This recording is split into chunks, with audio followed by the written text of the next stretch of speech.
dari kehidupan sehari-hari. Perkenalkan, nama saya Dian Putrasari. Nama saya Ananda Eka Nurahmasari. Nama saya Minda Denratu Rasana.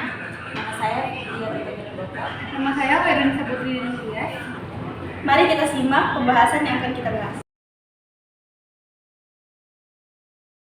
Bahas alat, mangkok, piring, gelas, dan air.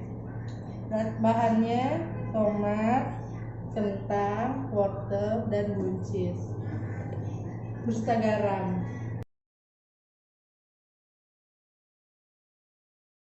Membuat larutan garam terlebih dahulu. Masukkan kurang lebih 1 sendok makan ke dalam larutan air garam.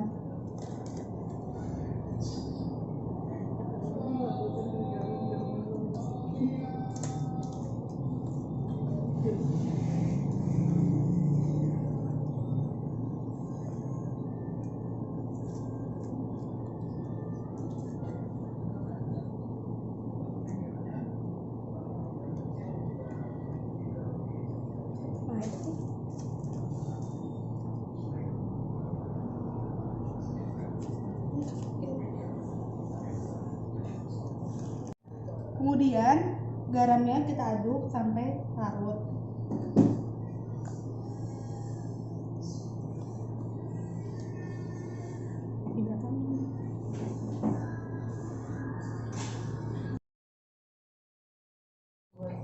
Yang pertama kita ukur kentang sebelum kita masukkan ke dalam air biasa dan air garam, 4 cm ya kurang lebih. Yang kedua ada wortel 4,5 cm.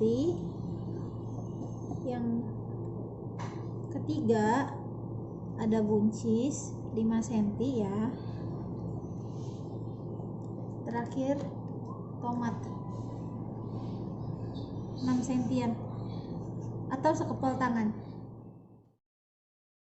Langkah berikutnya kita masukkan buahnya ke dalam air biasa, air garam, air biasa, air garam, air biasa, air garam, air biasa, air garam, dan tunggu selama 30 menit. Setelah 30 menit kita lihat hasilnya bagaimana. Yang pertama ini di air biasa.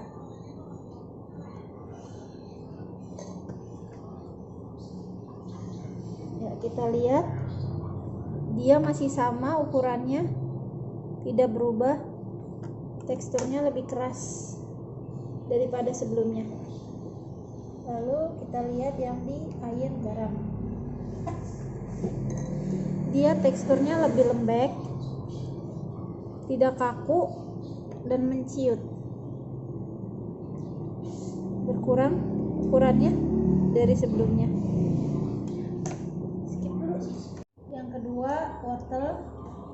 Kita lihat di air garam.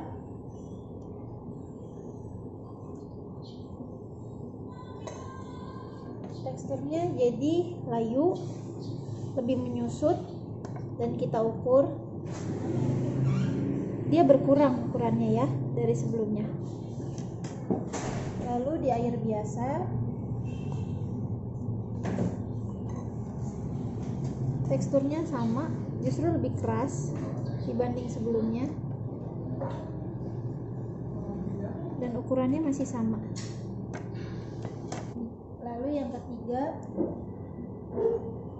ada kentang. Kita lihat di air biasa terlebih dahulu. Teksturnya sama, justru dia lebih keras dibandingkan sebelumnya, dan ukurannya masih tetap sama ya. Lalu di air garam, teksturnya dia lebih lembek dan menyusut, warnanya juga mulai berubah agak hitam. Kita lihat ukurannya lebih mengecil. Lalu yang terakhir ada tomat. Kita lihat di air biasa. Teksturnya dia lebih segar, lebih keras, dan ukurannya masih sama di 7-8 cm. Lalu ada di air garam.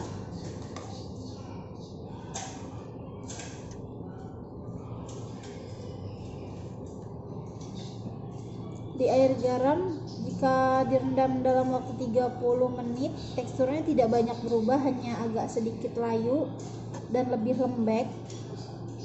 Mungkin untuk ukuran tomat segede gini direndamnya harus lebih lama, tapi untuk ukurannya dia lebih mengecil karena dia layu atau menyusut.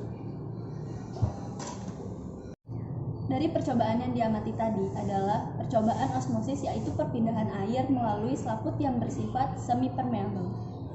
Selaput sel semi-permeable adalah selaput yang hanya bisa ditembus oleh molekul-molekul air. Cairan larutan garam lebih pekat daripada cairan dalam sel atau cairan yang bersifat hipertonis. Belum. Dah. Cairan larutan garam lebih pekat daripada cairan dalam sel yang bersifat hipertonis. Jadi, air berpindah dalam keluar sel.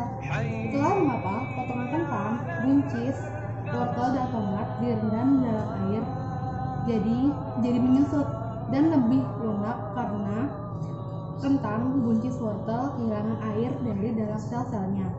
Sel itu mengalami krenasi, sedangkan air tawar lebih encer daripada cairan sel yang bersifat hipotonis. Jadi, air berpindah dari luar masuk ke dalam sel. Karena itu, irisan potongan kentang yang direndam air biasanya akan menjadi lebih besar dan teksturnya keras akibat bertambahnya volume. Dalam kehidupan sehari-hari, kita mengenal teknik pengawetan makanan melalui pembuatan acar, manisan, dan asinan dengan rendaman asam atau manis sehingga sel-sel mikroba pembusuk yang hidup di sekitar makanan yang diabaikan akan mati karena mengalami krenasi. Demikian hasil presentasi dari kelompok kami atas percobaan tadi. Kurang lebihnya mohon maaf. Assalamualaikum warahmatullahi wabarakatuh.